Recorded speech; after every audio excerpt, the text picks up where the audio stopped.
Because he slips into her bed at night after he comes home from a date. Because he's insistent. She lets him. She lets him because she adores her brother with the intensity of a little sister. She knows it's wrong.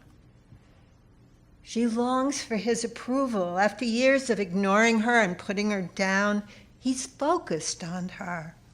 She feels special.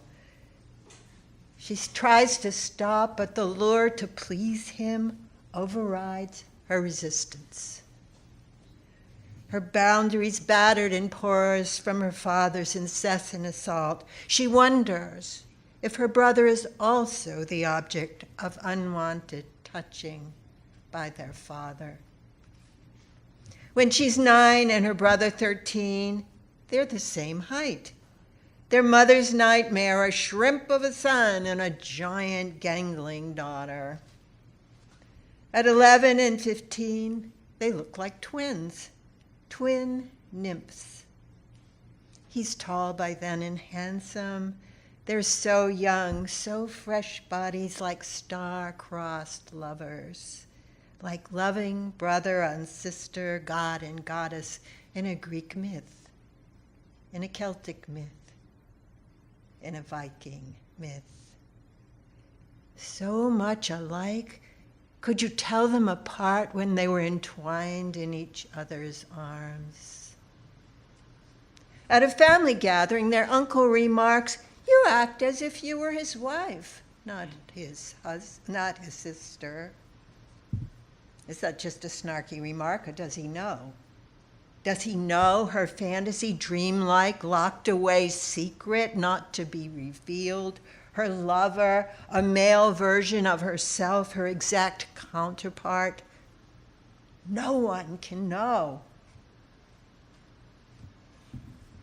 Fortunately, what they share is forbidden. Without that inhibition, she would have lost herself in him. On the one hand, she's dragged down by the weight of the secret, for the forbiddenness of it. On the other, she loves their star-crossedness, love that can never be, tragic story of it. Willingly, she promises herself she will welcome letting him go when he commits to someone else.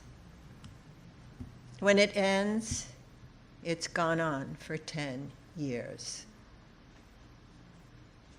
They never speak about it. They don't even have a name for it. Later on, she tells friends, therapists, a 12-step group, anyone who'll listen. He tells no one. He doesn't admit it to himself. As he ages, he's diagnosed with Alzheimer's. When she travels from her home in London to visit him in the Massachusetts nursing home where he lives, he thinks it's 1950. He thinks they're still in their teens. She is the only person he recognizes. During these visits, they sit holding hands, saying little. She could say she feels their souls touching. She could say it feels like an electric current, but it's not like that. A powerful feeling like no other courses from his hand into hers.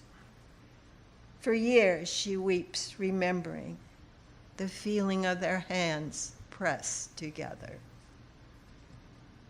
When they were kids, he never forgave her for reducing his lofty, privileged, only child status to that of big brother.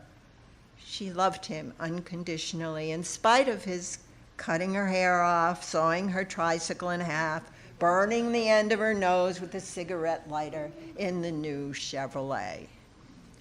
Her cousin asked, "Do you remember when he held you down with a pillow over your face till you passed out?" She doesn't.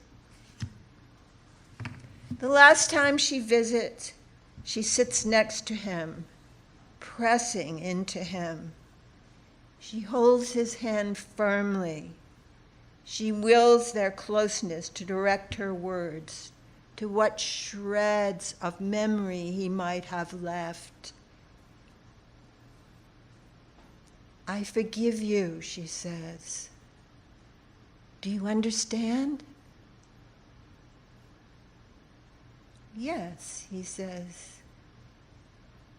I think I do.